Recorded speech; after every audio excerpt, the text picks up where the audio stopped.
അട്ടപ്പാടി മധു വധക്കേസിൽ public prosecutor നിയമനത്തിൽ ഇടപെടൽ നടന്നെന്ന ആരോപണവുമായി കുടുംബം രംഗത്ത്. കുടുംബം ആവശ്യപ്പെട്ട അഭിഭാഷകന് പകരം മറ്റൊരാളെ നിയമിക്കുന്നതിൽ മുതിർന്ന അഭിഭാഷകനായ എസ് ശ്രീകുമാർ ഇടപെട്ടെന്നാണ് പരാതി. ഹൈക്കോടതി ചീഫ് ജസ്റ്റിസിനും രജിസ്ട്രാർക്കും ബാർ കൌൺസിലിനും കുടുംബം പരാതി നൽകി. ADM നവീൻ ബാബു കേസിൽ എസ് ശ്രീകുമാറിനെതിരെ കുടുംബം പരാതി ഉന്നയിച്ചതിന് പിന്നാലെയാണ് മധുവിന്റെ കുടുംബം പരാതിയുമായി കോടതിയിലെത്തിയത്.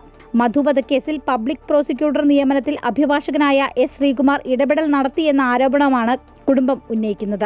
അഡ്വക്കേറ്റ് ജീവേഷിനെ സ്പെഷ്യൽ പ്രോസിക്യൂട്ടറായി വേണമെന്നായിരുന്നു കുടുംബത്തിന്റെ ആവശ്യം. എന്നാൽ അഡ്വക്കേറ്റ് KT സതീഷിനെ നിയമിക്കുന്നതിൽ ശ്രീകുമാർ ഇടപെടൽ നടത്തിയെന്നാണ് ആരോപണം. ഇത് സംബന്ധിച്ച് അഡ്വക്കേറ്റ് സതീശൻ മാധ്യമങ്ങൾക്ക് മുൻപിൽ നടത്തിയ പ്രതികരണവും കുടുംബത്തിന്റെ പരാതിക്കൊപ്പം ചേർത്തിട്ടുണ്ട്. പക്ഷെ അന്ന് നമ്മളറിയാതെയാണ് ശ്രീകുമാർ വക്കീൽ സതീശൻ വക്കീലിനെ ഏൽപ്പിച്ചത്. അങ്ങനെ ആ ഒരു ചതി ഞങ്ങൾക്ക് സംഭവിച്ചു. പക്ഷെ അന്ന് എല്ലാവരും നമ്മളോട് ഇതിനെതിരെ പരാതി കൊടുക്കണമെന്ന് പറഞ്ഞുവെങ്കിലും അമ്മ അത് വേണ്ട വെച്ചാൽ അമ്മയ്ക്ക് അത് അവരോട് ദൈവം ചോദിച്ചോളും എന്ന് പറഞ്ഞിട്ട് അങ്ങനെ ഇരിക്കുകയാണ്. അങ്ങനെ ഇരിക്കുമ്പോഴാണ് ഇപ്പം ഞങ്ങൾ അറിയുന്നത് നവീൻ ബാബുവിൻ്റെ ഈ കാര്യത്തിലും അവർക്കും ഒരു ചതി വന്നു എന്നുള്ള കാര്യം ഞങ്ങൾ അറിഞ്ഞത്. ഞങ്ങൾ ആവശ്യപ്പെട്ടിട്ടില്ല, സതീശൻ വക്കീലിനെ വെച്ച് തരണമെന്ന് ഞങ്ങൾ ആവശ്യപ്പെട്ടിട്ടില്ല. ഹൈക്കോടതി രജിസ്ട്രാർക്കും ബാർ അസോസിയേഷനുമാണ് പരാതി നൽകിയിരിക്കുന്നത്.